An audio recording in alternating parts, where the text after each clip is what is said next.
هغه شیز دومره سیویر ته لاړې چې هغه نمونیا شو، نمونیا سره هغې کې اوبه جوړې شوې او 4-5 years ماشومه وه، نو چې 4-5 کالو ماشومه یې هغې کې اوبه جوړې شي او بیا هغه اوبه خپلې پیکټ یې ونیسي یا پیکټ یې دې ته موږ لاکولیشنز وایو چې ونیسي، نو بیا هغه په دې ټیوب اچولو باندې په دې باندې نه لرې کېږي. هغه ماشوم اوس اوس ته LRH کې وه، اوس اوس تقریبا یو 10 days اول د هغې سرجري وشوه، ټیک ټاک غټه سرجري وشوه.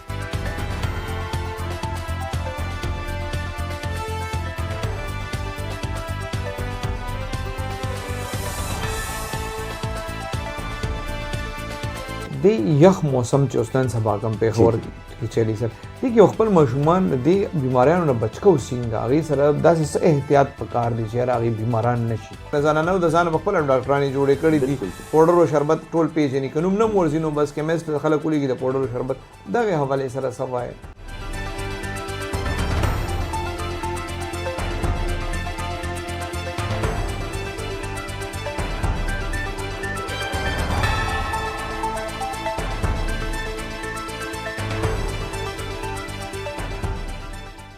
بسم الله الرحمن الرحیم. السلام علیکم. زیم کیسر خان او تاسو ګورئ کرائم کہانی. ګرانو کتونکو څنګه چې ما وې زیم کیسر خان او تاسو ګورئ کرائم کہانی، خو نن به موږ د کرائم نه لږ هټ کې خبره کوو. که تاسو کتلی وي کله هم چې د موسم یخ شي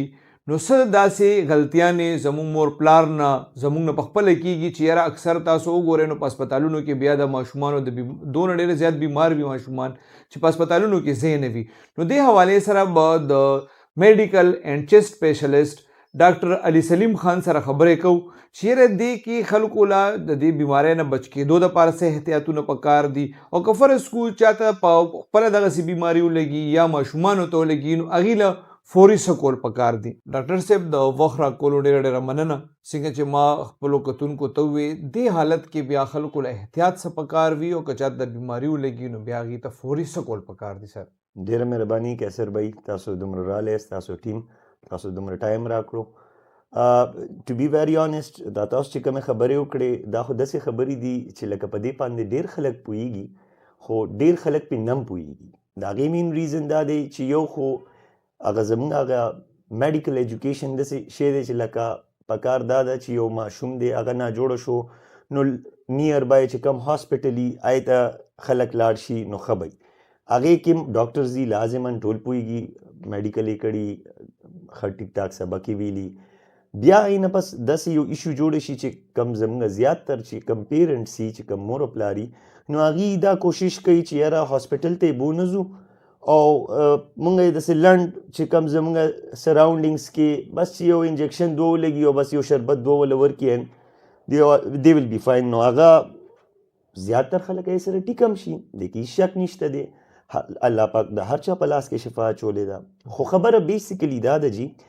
څه کنډیشنز داسې چې هغه ځان ښیي ډېر کم، لکه مونږ زموږ سره ډېر داسې کیسز راشي، ماشومان راشي، تاسو چې یو خبره وکړه چې نن سبا په هاسپټلز کې ځای نشته او سپیشلی چې کم پیډز ماشومان دي نو د هغې ایشو دا ده چې لکه په دې یخنۍ کې نمونیا ډېره زیاته شي، نمونیا چې ډېره زیاته شي هاسپټلز باندې لوډ لاړ شي، کو هغه پرایویټ وي کو هغه ګورنمنټ وي، نو هغه چې بیډز نه ما ډېر خلک کتلي دي بیډز پسې جزان بیا ګرځي، هغې وایي چې یاره کله چا په ریفرنس بیډ غواړي خو بیډ میلاویږي نه، بیسیکلی ای نه بیډ. نو د هغې مین ریزن هم دغه دی چې هغه یو شیز سلولی اینډ ګریجولي یو ماشوم په ټایم باندې ډایګنوز شي او هغه داخل شي نو هغه بل ماشوم چې کم یا بیماری کې را روان دي یا بیماریږي به نو هغه ته هغه سپیس میلاو شي. خو بیسیکلی زموږ ایشو دا ده چې وایي هغه وایي کله چې ښه پوره ورانې شي نو بیا موږ ته پته ولګي چې یاره اوس به موږ یا چېرته غټ ډاکټر سره یا به چېرته ګورنمنټ هاسپټل ته ځو. ډېر داسې کیسز شوي دي جي په دې نمونیا کې زه سپیشلي وایم جي وایي ټوخی دی او ماشوم ټیک دی، بیا سلولی اینډ ګریجولي جي د وایي خوري پوډري شربت څکي انټي بایوټیک دی آی وي ورته لګي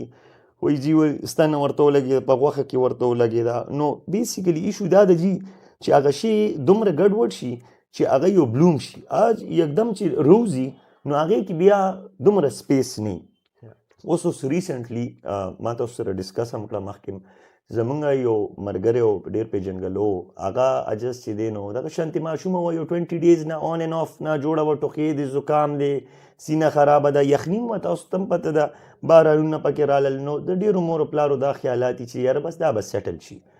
هغوی به هم دا سوچ کړي چې یاره سیټل به شي هغوی وګرځول راوګرځول ایون په پرایویټ کلینکس کې هم هغوی وګرځوله خو زمونږ دلته د یو خو دا هم ډېر غټ ګیپ وي چې لکه مور او پلار راشي نو کله نه کله خو مور او پلار وایي چې جی بس ټیسټونه مه کوئ او جی بس دوایي ورته ولیکئ کله نه کله مونږ ډاکټرز هم بس رش ډېر زیات وي نو بس اړو ټیسټونه څوک ونه کړي او دغه شانتې دوایي ولیکي چې ځه ماله به یې هفته پس وښی 10 ورځې پس وښی داسې یو کیس ریسنټلی ما تاسو سره الریډي ډسکس هم کو چې هغه راغلی و 10 ورځې آیا ډاکټر صاحب ورته وایي چې 15 ورځې پس به ما ته وښې ستنو باندې ولېږله مور هغه به دا سوچ چې یاره سیټل به شي هغه شیز دومره سیویر ته لاړې چې هغه نمونیا شو او نمونیا سره هغې کې اوبه جوړې شوې او 4-5 ایرز ماشومه وه نو چې 4-5 کالو ماشومه یې وایي کې اوبه جوړې شي او بیا هغه اوبه خپلې پیکټ یې ونیسي یا پیکټ یې دې ته موږ لاکولیشنز وایو چې ونیسي نو بیا هغه په دې ټیوب اچولو باندې په دې باندې نه لر کېږي هغه ماشوم اوس اوس د LRH کې وه اوس اوس تقریبا یو 10 ډیز اول د هغې سرجري وشوه ټیک ټاک غټه سرجري وشوه نو لکه زه تاسو ته دا وایم چې دا د مور پلار ته دا ډېر زیات یو دغه پکار دی چې هغې ته اویرنس وي چې هغې اټلیسټ هغې یو ډاکټر وګوري او پوه شي چې یاره دا ماشوم یو ورځ دوه کې ریکور نه شو ټول کې اولنۍ خبره خو دا چې سینه خرابه ده او پوهېږي چې ښه ټیک ټاک خرابه ده نو چیسټ ایکس رې ډېر زیات ضروري دی لکه ما هغه ملګري نه تپوس کو نو هغې وایي چې یاره جي اول ځل کې موږ ایکس رې نه وه کړې بل ځل کې موږ ایکس رې هم کړې وه هغه ایکس رې چې کوم ما وکته هغه هم ښه ټیک ټاک خرابه وه خو آی ډونټ نو چې ډاکټر صاحب نه ولې مس شوې وه خو بس هغه مس شوې وه اینډ دیټ دا راځي پکې خو خبره دا وه چې هغه ماشومې ته ډېر غټ تکلیف جوړ شو جینۍ هم وه نو هغه خامخا داغ هم شي او ډېرې غټې مسلې جوړې شي او بیا تاسو ته پته زموږ په ګورنمنټ هاسپټلز کې چې یو عام کس ورشي نو اول خو په ER کې ځای نه بیا د ER نه پس بیا اډمیشن دپاره ځای نه چې ماشوم لکه یخنیانې دي دغه شانتې د ماشومانو حساب سره سره دغه شان د مشرانو هم دی نو زما به دا د عوامو ته دا یو دغه به ریکویسټ به چې کله هم دی پوه شي چې یاره یو شیز د 3-4 ورځو نه زیات شو او هغه خواته ارد ګرد ډاکټر باندې سیټل نه شو نو پکار دا ده چې دی دا ماشوم یا لوی یا مشر چې هر څوک نو هغه اټلیسټ یو صحیح سیټ اپ ته بوزي چې هغه انویسټیګیټ شي چې یو وروسته بیا یو شی سٹارټ کی تکلیف ته جوړیږي ایگزیکټلی جی بل یو شی ډاکټر صاحب مونږ اکثر ګورو اوس خلکو نه هر چا نه سم ډاکټران جوړ شوي دي بالکل جی بالکل که غټ وي بس هغه ځان له خپل ډاکټر شوي وي پلان کې ګولې او کیپسول روړ او دا وخوره دغه څه که ماشومان وینو دای د پاره مونږ په خپل ما تاسو ته وی کنه ځان نه د ځان په خپل ډاکټرانې جوړې کړې دي پوډر او شربت ټول پیژنې کنوم نه مورزینو بس کیمست خلک ولګي د پوډر او شربت دغه حواله سره سوای سر داسې ده جی دا نن سبا یو ډېر غټ یو چیلنج دی زموږ د عوامو دپاره زموږ د عوام ایٹ د کرنٹ ایجوکیټ نه دي هغه شانتې د دې بارې کې پکار دا د ګورنمنټ ته پکار دا چې دې بارې کې اویرنس را پیدا کړي څنګه چې دا ایډز دی برسټ کینسر دی دې بارې کې اویرنس شروع دی دې کې یو اویرنس پکار دی چې جی غیر ضروري انټي بایوټیک یوز کول بیا تاسو یو بل خیال کړي ستاسو کورونه کې به مې دغه شانتې تاسو به اورېدلي مې جی ماشوم نه مې پوډري شربت ورکو یا مې ورته انجکشن یې شروع کړې ماشوم بالکل ټیک شو ماشوم ټیک شو وي مونږ هر څه بند کړی ماشوم ټیک دی ګرځي دې ته وایي جي ریزسټنس انټي مایکروبیل ریزسټنس چې کله جوړ شو نو جی زه تاسو ته دا وایم که تاسو یو ټیسټ یا هغه 3 ورځو نه واله بیا 7 ورځو کې راځي چې هغه تاسو ته ښیي چې یاره دا جراثیم دی او په دې جراثیم باندې به دا انټي بایوټیک کار کوي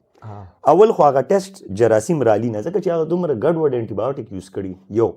دویم کو اگر عواملی هغه ډېر شیزونو ته ریزسټنټ دي نو زما مین یو تاسو ته د ستاسو په وساطت باندې دی عوام ته دا یو دغه دی چې اټلیسټ چې انټي بایوټیک شروع کوي نو پراپرلی چې پرسکرایب شوي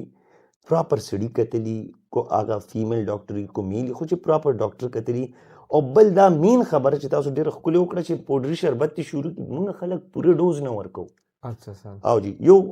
زه یو سمپل خبره به ته دا وکړم موږ وایو چې جی یو ماشوم لم یو چمچ ورکړه بیسیکلی یو چمچ 1 ټي سپون از ایکول ټو 5 cc لکه موږ هغه یو چمچ ورکړو هغې نه ماشوم نه توی را توی شي موږ یې موږ خو دوی ورکړې ده بیسیکلی پکار دا ده چې لکه یا ډراپر سره پراپر ډوز چې ملاویږي ماشوم ته دې سره هم رزسټنس جوړیږي. نو چې رزسټنس جوړ شو نو اټ د اینډ خدای دې کلم داسې نه کوي، خدای دې چا ماشوم ته چا مشر ته چاته هم داسې نه دغه کوي. خو ایشو دا ده چې کله رزسټنس جوړ شو نه ډاکټر څه کولی شي نه هغه کس په خپله څه کولی شي،